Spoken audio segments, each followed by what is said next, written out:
Asante sana. Sisi wahifadhi wa makumbusho ya Majimaji tumefika kumtembelea bibi yetu anayejulikana kwa jina la Margaret Joel Mahari ambaye anaishi Mshangano. Baada ya kusikia taarifa kwamba huyu bibi ana vibuyu ambavyo vilikuwepo katika tukio la uchanganyaji wa udongo wa Tanganyika na Zanzibar. Kwa hiyo tukaona ni vyema kufika katika eneo hili na sisi tuone hivyo vibuyu ambavyo anavyo. Hivi vibuyu ni vibuyu ambavyo vilikuwemo kati ya vibuyu vingi ambavyo vililetwa siku hiyo, siku ya tukio la muunganiko wa Tanganyika na Zanzibar. Lakini kuna vibuyu maalum ambavyo vilichukuliwa kwa ajili ya uchanganyaji wa udongo wa Tanganyika na Zanzibar. Hivi vibuyu ina maana ni vibuyu ambavyo havikutumika ila vilikuwepo eneo la tukio. Kwa tunamshukuru sana bibi kutunza huu urithi muhimu sana kwa taifa letu. Na hata watoto watafika kujifunza kuona mfano wa vibuyu ambavyo vilitumika kwa ajili ya kuchanganya udongo wa Tanganyika na Zanzibar. Ni vibuyu halisi kabisa ambavyo vilikuwepo eneo la tukio lakini havikutumika kwa ajili ya kuweka udongo wa Tanganyika na Zanzibar. Kwa hiyo tunashukuru sana bibi. Sisi kama makumbusho tunashukuru kwa jinsi ulivyoweza kuhifadhi hii kitu muhimu. Kwa jina naitwa Margaret Joel Mahari. Nimezaliwa mkoa wa Njombe. Baba yangu mzazi alikuwa mchungaji. Akahamishwa kutoka Mdando nikaletwa kijiji cha Nyumbanito. Ndio nilipokulia. Baada ya hapo ilipoingia kampuni ya Tanwat, nikawa nafanya kazi ya kupepeta mbegu zile za milingo. Kwa mwezi nilikuwa nalipwa senti 10. Nimeendelea hapo ndo ikatokea Mwalimu Sapali. Hata akatukusanya wasichana 13, wavulana 14. Kuanza kutufundisha kwaya ya TANU Youth League. Tukawa tunakusanyikia huko kuanzia saa 9. Tunakwenda huko kwa mguu. Hatuna hata kiatu mguuni. Tunakwenda huko akatufundisha kwaya. Siku yake baba wa taifa akaja Njombe. Ndio tukaenda tukamwimbia nyimbo.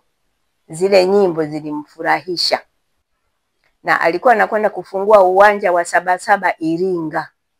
Akasema hawa nitakwenda nao wakaimbe ili wafungue uwanja wa Sabasaba Iringa. Tukaenda mpaka Iringa.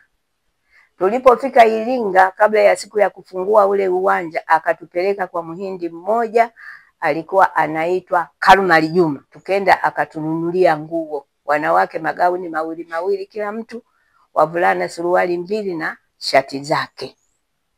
Akatushonea na nguo za TANU Youth League, sketi ya nyeusi na blouse yake ya kijani na sikafu shingoni huku ya njano na kikofia hapa na viatu.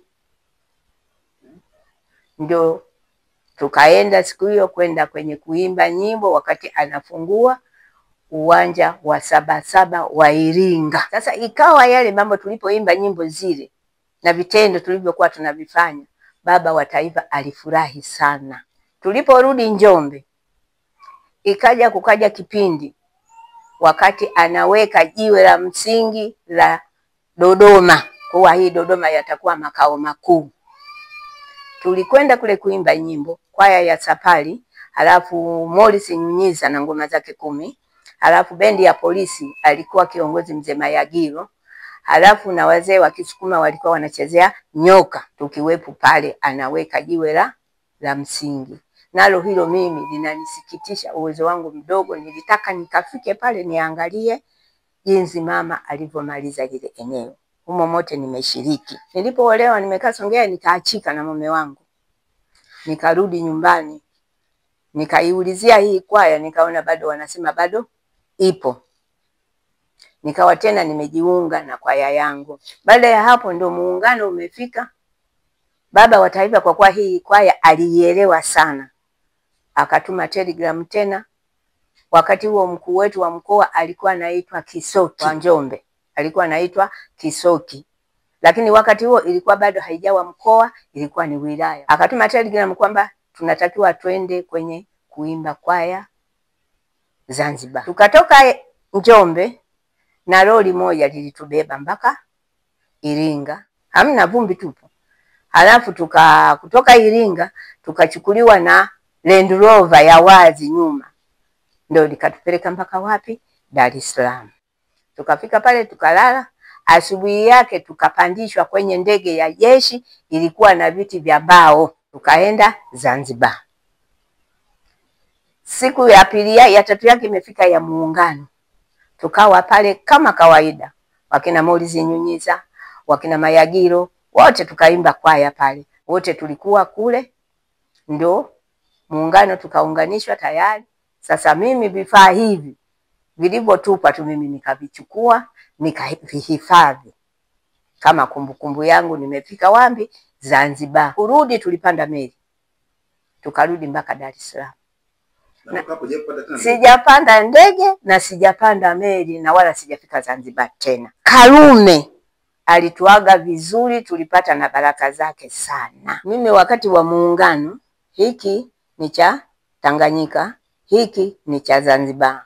Kwa hiyo hiki kilibeba udongo wa Zanzibar, hiki kilibeba udongo wa Tanganyika. Huu udongo ukachanganywa kwenye chungu. Alipomaliza kuchanganya kwenye viungu, hivi vidubasha vikawekwa nje tu, vikatupa chini. Sasa mwanzoni si tulijua labda maaskari wale wataokota kuvihifadhi. Basi mimi nikavichukua, nikavibeba kama kumbukumbu yangu ya Zanzibar, kwamba nilifika na Zanzibar kwenye Muungano. Hivi vifaa ni vifaa halisia kabisa vya Muungano. Sasa mimi midamu mmeshaniona na mmeviona hivi vitu ni halisia kabisa, sio kwamba vya kufoji. Naomba viende kwenye jumba la makumbusho. Ndio hivi mpaka leo ninavyo. Tulisogea, sisi tulikuwa tumesogea kidogo. Kuna sehemu mpaka kwenye vitabu vya shule utakuta tulikuwepo tumevaa na sketi zetu, na mimi nikiwemo mojawapo.